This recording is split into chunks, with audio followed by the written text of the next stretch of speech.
ಹೇಳ್ತೀವಿ, ಜನರಿಗೆ ಏನು ಅನುಕೂಲ ಆಗ್ತಾ ಇತ್ತು ಇವನ್ನೆಲ್ಲ ತಿಳಿಸ್ತೀವಿ ಅಂತ ಹೇಳಿ ಅವ್ರಿಗೆ ಸಹಿಸ್ಕೊಳಕ್ ಆಗ್ತಾ ಇಲ್ಲ. ಚರ್ಚೆ ಮಾಡಲಿ ಈಗ ಅವ್ರ ಕಾಲದಲ್ಲಿ ಏನೇನಾಗಿದೆ ಅಂತ.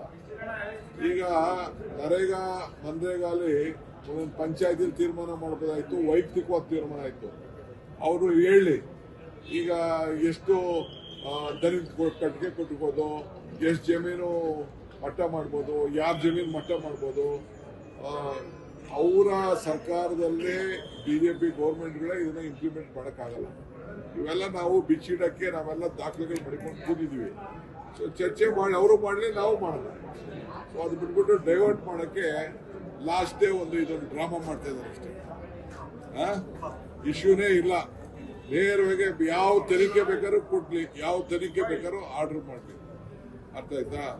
ಹಿಂದೆ ಹೇಳಿದ್ರಲ್ಲ, ಈಗ ಪೊಲೀಸ್ ಕ್ಯಾಂಪ್ದು ಅವರೇ ಹೇಳಿದ್ರಲ್ಲ, ಪೊಲೀಸ್ ಕ್ಯಾಂಪ್ ಯಾರು ಮಂತ್ರಿ ರಾಜೀನಾಮೆ ಕೊಟ್ಟಿದ್ರು? ಈಗ ಅವರೇ ಆಫೀಸರ್ ಒಪ್ಕೊಂಡಿದ್ರು, ಸ್ಕ್ಯಾಮ್ ಆಗಿದೆ ಅಂತ ಒಪ್ಕೊಂಡಿದ್ರು, ಜೈಲು ಕಳಿಸಿದ್ರು. ADGP ಪಾಪ ಹೋದ ಜೈಲಿಗೆ, ಈಗೇನೋ ಬಂದವನು ಅಂತ. ಸೊ ಹಂಗೆ ಇದೆಲ್ಲ ಬರೀ ಏನೋ ಒಂದಪ್ಪ ದಲಿತನ ತೊಂದರೆ ಮಾಡಬೇಕು ಅಂತೇಳಿ ಇವತ್ತು ಮಾಡ್ತಾ ಇದ್ದಾರೆ. ಮೆಟ್ರೋ ನಮ್ಮ ಕೈಲಿಲ್ಲಪ್ಪ, ಅದ್ರ ಕಮಿಟಿ ಇದೆ, ಕಮಿಟಿಯವ್ರು ಏನ್ ತೀರ್ಮಾನ ಮಾಡ್ತಾರೋ ಅವ್ರು ಮಾಡ್ಕೊಳ್ತಾರೆ. ಲೇಟೆಸ್ಟ್ ಹಾಗೂ ಇಂಟ್ರೆಸ್ಟಿಂಗ್ ಸುದ್ದಿಗಳಿಗಾಗಿ ಬಾಸ್ ಟಿವಿ ಕನ್ನಡ ಚಾನೆಲ್ನ ಸಬ್ಸ್ಕ್ರೈಬ್ ಮಾಡಿ. ಹಾಗೆಯೇ ಬೆಲ್ ಐಕಾನ್ ಪ್ರೆಸ್ ಮಾಡಿ. ಇದರ ಜೊತೆಗೆ ಫೇಸ್ಬುಕ್, ಇನ್ಸ್ಟಾಗ್ರಾಮ್, ಎಕ್ಸ್ ನಲ್ಲೂ ಮಿಸ್ ಮಾಡದೆ ಫಾಲೋ ಮಾಡಿ.